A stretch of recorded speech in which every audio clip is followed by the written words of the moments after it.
பலமடைஞ்சா கட்டு மரமாடும் ஐயா. ஏழை எங்க குடிசையெல்லாம் வெட்ட வழியாகும் ஐயா. செந்தூரில் நீ இருக்க என்ன குறை நேரும் ஐயா. கோவில் மணி கேட்டிருந்தா வாழ்வில் இல்லை துன்பமையா. மலையில் வந்து விழுந்திடணும் மீனு, விலை போனா பசிக்கு அது சோறு. உப்பு காத்து ஊத காத்து சுத்தும் கடலு கரைய பார்த்து சத்தியமா கோயில் கொண்ட சுப்பையா. எங்க குப்பத்துக்கு குல விளக்கு நீ ஐயா. திருச்செந்தூர் ஆண்டவனே வேல் முருகா, தினம் உனக்கு நன்றி சொல்வோம் மால்மருகா.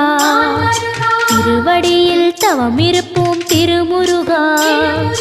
தீர்ப்பெழுது நலமெனவே வடிவழகா.